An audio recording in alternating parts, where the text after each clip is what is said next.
week, Las Vegas. Fourth week, San Francisco.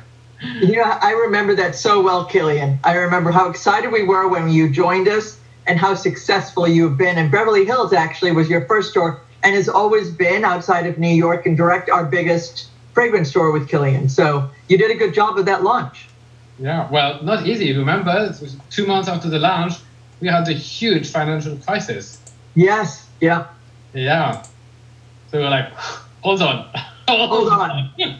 Absolutely. Yeah. Well, how are you doing in I know, before we start, I know that many of you have made your cocktails or have a cocktail. If not, have a drink. So we'd like to just say cheers and welcome to our virtual happy hour. Congratulations. Thanks for coming. Mine is really a faux drink. So today we're just going to talk a little bit, Kilian, you and I have known each other forever, but just to talk a little bit about what we're living through and what you've been doing with your time and how you've continued to have your creativity. So what have you been doing to keep your creativity flowing during this challenging time? Well, so I was in New York, actually, when the confinement hit. So my wife and I stayed in New York. We were without kids, because our kids at that time were with our exes. And I made the decision to be very present online. So I did a lot of Instagram lives and digital PAs like this with retailers. You were actually my first in America, but I did others in other countries. And I felt that I needed to keep the relationship and the connection very much alive at a time where everybody felt a little bit in a distance. Right. I was actually finalizing the two scents that I will be launching in September next year. So everything was coming at a slower pace because there was only 1 or 2 people in the labs who had to weigh the formulas of many, many brands. So things were happening at a lower pace, but to be honest, I liked that because we were less in the rush of always smelling, approving, making a modification quickly. So you actually I was giving more time to time, and I have to say I really enjoyed that new time, the new creative process. I found the same. Okay, theo như ông nói thì tháng 9 này ông có 2 cái sản phẩm mới. Fast, but it has given us more time to think about the future, and I'm sure that that's been a good time for you as well. It'll be interesting to see if the scents differ with the slow a process versus a speedier process. We'll see what happens. Have you been doing anything else creatively to keep yourself excited and learning any new skills? Actually, I started cooking classes. I wanted to go to the next level. I was like, whatever I'm cooking is way too basic.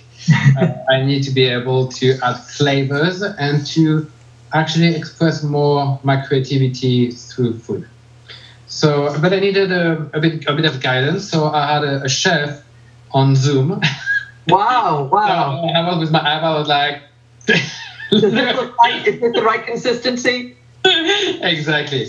But you know what? It was great. Like by the end, I didn't need him anymore. So I was really great. So I love that. Maybe sol en papillote. What? Sol en papillote. I don't even know what that is. So sol is a fish. Sol. Yes. And en papillote, you put all the aromas and the spices on the fish, and the fish goes on a bed of vegetables. And everything is wrapped in parchment paper that you put in the oven. So when you open the parchment, you have all the flavors of the aromas and the spices. Wow. It's the most flavored dish I have created, yeah. That's great. Okay, and just for fun, what was the biggest disaster? The biggest disaster? I know you're perfect. I'm sure that there was very few errors. Yes, because the fish. Because when you put the fish on the pan, you have to put it on the skin, right? Yeah. And they put it on the meat, the flesh. You have to put it on the flesh and not on the skin. I put it on the skin, and my fish, instead of staying flat, suddenly become like that. So I was like pressing on it to make it flat on the front. It was a catastrophe. So. Okay. Well, so that's a tip we've all learned. Not only can you do scents, you can give us cooking tips, which is great. So you did mention that you're still creating new scents. So how did, because you weren't in the lab, which you usually are, did they create it and then send you lab samples? How does that work for you? No, I'm never in the lab. It's a bit of a mess the perfumer is in the lab.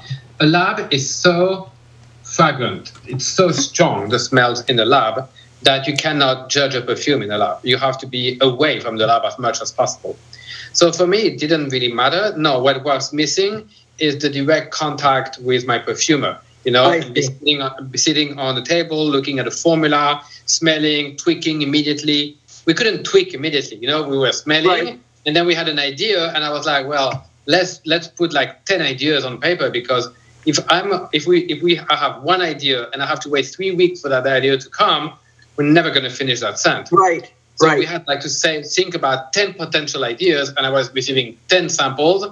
And what I had to do is to push the limit in a way, right? If we're trying to add absinthe in one of the scents, I need to really smell the absinthe to see if the absinthe got in the formula nicely. Oh, that's so interesting. Rejecting the absinthe. You know, Mozart used to say, I'm looking for little notes that love each other. And in the perfume world, that's exactly the way we go about it. We look for little notes that love each other. And it's always love or hate happening. So either a note blends with the accord, and so there's a love, or the accord rejects the note. Great. It's interesting because that creative flow of information, we're such novices. Just tell me when and where. Okay, so we've got another class coming along. When you're creating the scent, what is your favorite part of creating the scent? Is it when it all comes together, or the pieces that you have on the way?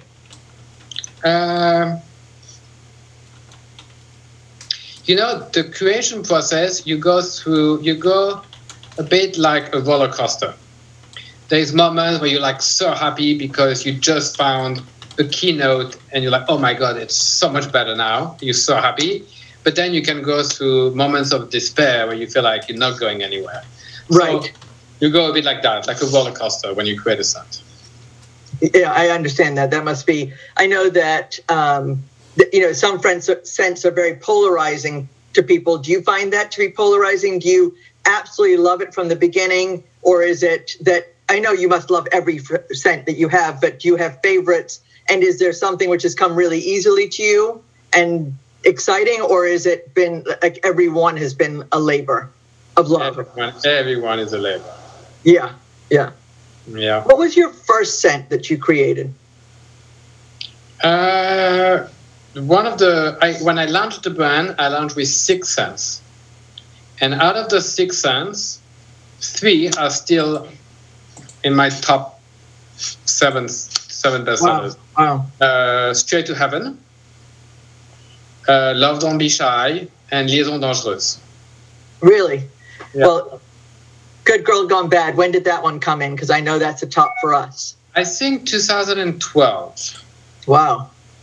Yeah. That must have been exciting. What was the inspiration behind your brand initially and, a couple of your fragrances? Can you share with us on that? Yeah, I was the creative director for fashion brands. I worked for Alexander McQueen, I worked for Giorgio Armani, I worked for Paco Rabanne. My job was really to create scents for them. So you have to understand the DNA of the fashion brand, put yourself in the shoes of the designer, and try to come up with a creative perfume that is really true to his DNA, but at the same time that you feel is going to be commercially successful, right? Right. But, in those big groups, it's not a one-on-one relationship. I wish it was, but it's just... Yeah. So there's so many people involved. So at the end of the product that you release on the market, it's never really the product that you had in mind. So by the end, I felt that I was losing faith in what I was doing. I was not happy anymore. Those products that I had put on the market, I was just not proud of them. Wow. So I was actually ready to leave the perfume industry. And one night I was having dinner at the Baccarat restaurant in Paris. And after dinner, I stopped by the museum, the Baccarat Museum, which is on the same floor as the restaurant. It's a tiny, tiny museum. But they were exhibiting 1 century of perfume Baccarat bottles. And when I realized what used to be the perfume industry or artisanat, I was blown away. I had seen all those bottles in books, you know? But right. It's amazing to look at an old book and looking and seeing an old bottle and seeing in real. And I think that it created such a contrast with the turmoil that was happening inside of me, you know? I was like, everything I've done seems so industrial and so not exciting that suddenly those bottles that were completely gold-leafed with funny names like In a Plane or, you know, or Put Your Arms Around My Neck, you know, like those kind of names. And the bottles were lying on satin beddings in beautiful cases of all colors. So all this feeling of luxury and attention to detail, I was like, that's what I want to do. That's right. What I feel the customer should deserve, you know, again. Why was it a perfumery for our grandparents and it's not a perfumery that we can have? Right. The challenge was, how can I bring that world into the 21st century in a way that would feel and smell contemporary?